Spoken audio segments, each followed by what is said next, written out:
Hello everybody, this is Scott with another Twin Woodworks, and welcome to Sawdust Sunday. I got a special one for you. So, if you guys remember, a few months ago, I actually got this lathe. And, I got it used, and it worked fine when I got it. But then, when I got it home, something happened, and I'm not sure what happened, if in transport something got dislodged or that, but with quarantine and stuff like that, I didn't want to linger at a person's house and make them feel uncomfortable. So what I did is, I picked this up and I thought, oh, this is going to be great. It's 14 inches. It's going to be awesome. I'm going to be able to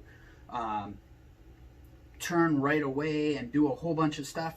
And I started playing with it, and something wasn't adding up. So I actually called the manufacturer. Delta did a very good job helping me out, and they I started going through it. And the reason why I have this exposed is I wanted to show you guys what this system is and that. And I started playing around, talking with customer support, and I noticed that something was loose. I started taking it apart, and this came apart in my hand, and it unfortunately made the machine inoperable. So yeah, that wasn't good. Luckily Delta did help me out, and they gave me unfortunately they didn't remake this specific part, but what they did is they got me in contact with a machine company out of North Carolina that actually was able to remanufacture one close. So unfortunately I'm actually losing about 25% of the max speed on this, but that's okay on this lathe, and that I do have my other Delta MIDI lathe that you've seen all my turnings be done on. But let me show you what this looks like in here, because this is very interesting, and I learned this actually from small engine class at Fox Valley Tech, in that this type of operation. I wanted to show it to you because it's really cool. Okay, so I went ahead and moved the camera around. So this is called a variating belt system, and so snowmobiles kind of have a centrifugal force, and ATVs have it, but some lawnmowers actually have this type of belt system. It's very similar to all those devices and that. So let me go ahead and turn this on for you.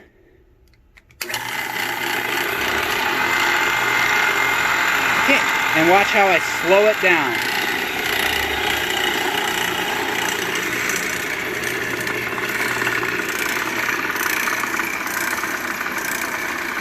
Kind of neat. So that's as slow as it'll go right now. And then to speed it up,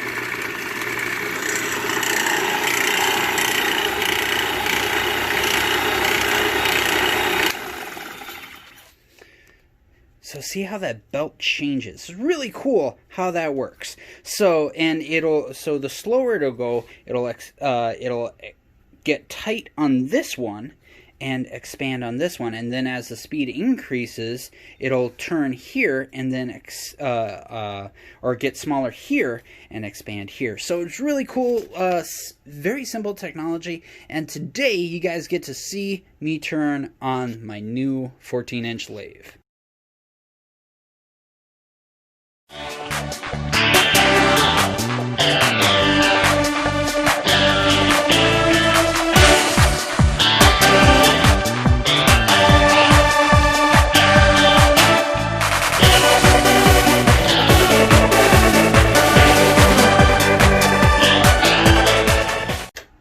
Hey everybody, so I finished turning the dowels, I guess that's what I would call them, in that to roughly an inch to inch and a quarter. So here I am.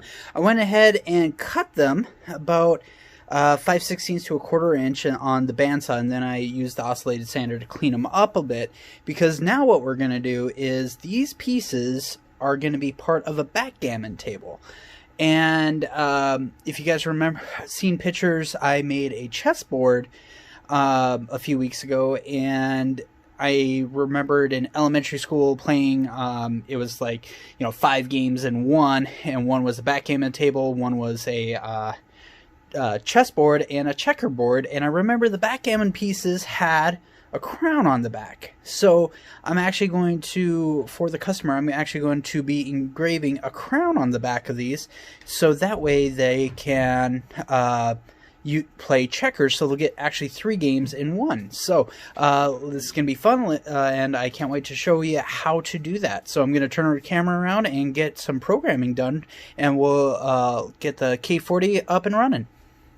So everybody, I went ahead and programmed the crown. I just found a simple clip art, and let me bring it up. So I went ahead and I programmed it in Inkscape, and how that works is there's a couple different settings you can do it in Inkscape. Inkscape is an awesome program, and I wish I knew more about it and was better at it.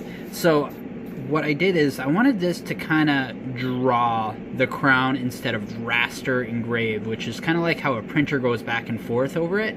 So I wanted it to actually follow this design. So what I went ahead and did is I programmed it, and then there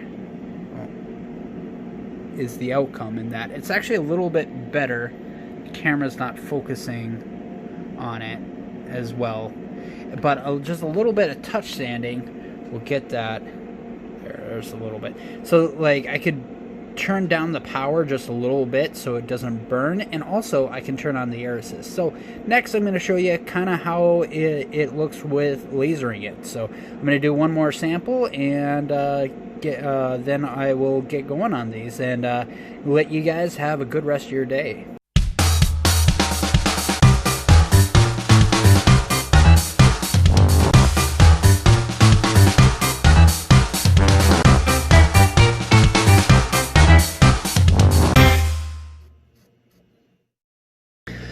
Hey, so I just pulled this off the laser, and I think it turned out awesome. I just found a simple clip art, and that's how I was able to get this image, and I was able to program it on using my K40 laser. So now I'm going to put on some wipe-on polyurethane onto all of these, and then I'm going to get these off to the customer. If you guys like this, I want to see more, please like and subscribe. Thank you guys so much for all the support. This is Scott with another Trip Woodworks. Have a great week.